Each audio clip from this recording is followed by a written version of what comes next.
ఇకపోతే కాళేశ్వరం మీద నిన్న గవర్నమెంట్ ఒక 60 పేజీల రిపోర్ట్ బయట పెట్టింది. సరే నేను ఇందాకే చెప్పిన నిజాలేంది అబద్ధాలేంది 650 పేజీల రిపోర్ట్ పెట్టే బయటకు వస్తుంది. బట్ నిన్న గవర్నమెంట్ చెప్పిన దాంట్లో 4 అంశాలు ప్రధానంగా చెప్పారు.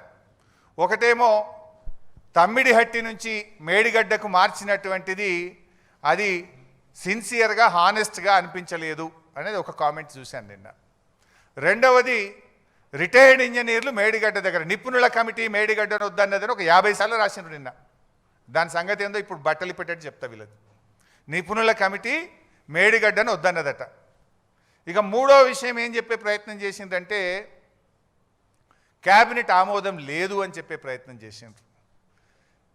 ఈ 3-4 విషయాల మీద నేను ఆరోపణలు చేయను, నిజాలు ఆధారాలతో సహా చూపిస్తాను. సో ఫస్ట్ దానికి పోదామిగా. తమ్మిడిహట్టి వద్ద నీటి లభ్యత లేకపోవడం, అసలు అది తమ్మిడిహట్టి నుంచి మేడిగడ్డకు మార్చడం మాకేదో సిన్సియర్గా అనిపించలేదు అన్నారు. ఒకసారి లెట్ us సీ దట్. ఇది నేను చెప్తున్నది అయితే కాదు, ఇది కేంద్ర ప్రభుత్వం సెంట్రల్ వాటర్ కమిషన్ మనకు రాసిన లేఖ, లెటర్ నంబర్ 1. ఇది 18/2/2015 మన రాష్ట్రానికి వచ్చింది. ఇందులో ఏం రాశారో ఒకసారి చదివి వినిపిస్తాను.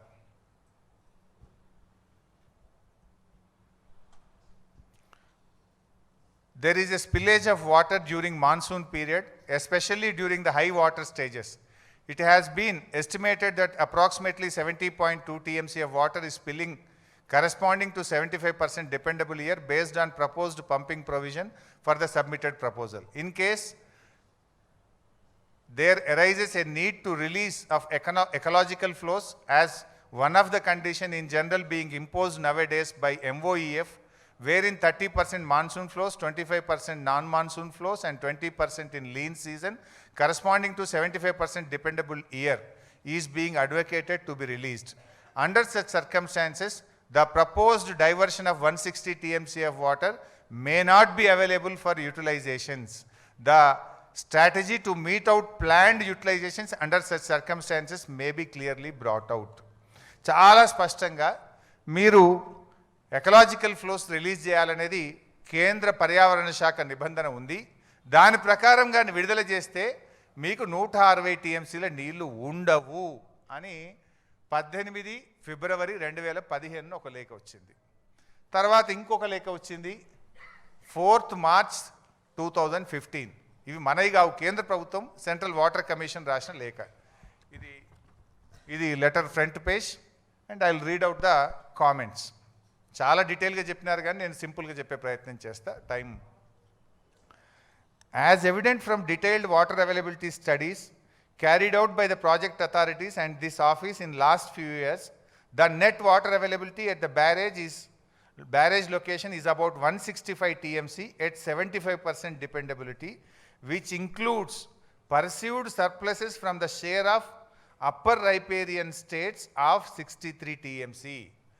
ఇప్పుడు ఏదైతే 165 TMCల నీళ్లు ఉన్నాయని మనం అనుకుంటున్నామో, పైపెరగ బాబు 165 TMCల నీళ్లు ఉన్నాయంటున్నామో అందులో ఎగువ రాష్ట్రాలకు కేటాయించబడిన 63 కూడా కలిపి ఉన్నాయి.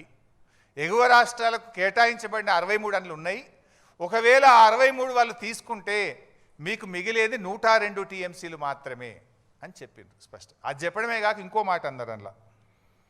It is seen from the master plans of upper riparian states that the planned utilizations are more than 75% availability as indicated below అని చాలా స్పష్టంగా చెప్పిండ్రు. అంటే ఎప్పుడైనా నది నీళ్లను 100 TMCలు ఉంటే 75% డిపెండబిలిటీ 75% ప్రామాణికంగా తీసుకుంటారు. ఆ 75% తీసుకున్నప్పుడే 63 పై వాళ్ళవి ఉన్నాయి. కానీ పైన రాష్ట్రాలు 75% కంటే ఎక్కువ వాడుతున్నారు. అంటే 63 కంటే ఇంకెక్కువనే మీకు ఉండవు అని చెప్పిండ్రు. చెప్తూ దాని డయాగ్రామ్ మొత్తం నేను అందులో పెట్టలేదు కానీ ఇట్లా క్లియర్గా ఏ బేసిన్లో ఎట్టెట్లా వాడుతున్నారు, G7, G8, G9లో వాళ్ళకి కేటాయించబడింది ఎంత, అంతకంటే ఎక్కువ ఎలా వాడుతున్నారో కూడా స్పష్టంగా చెప్పడం జరిగింది.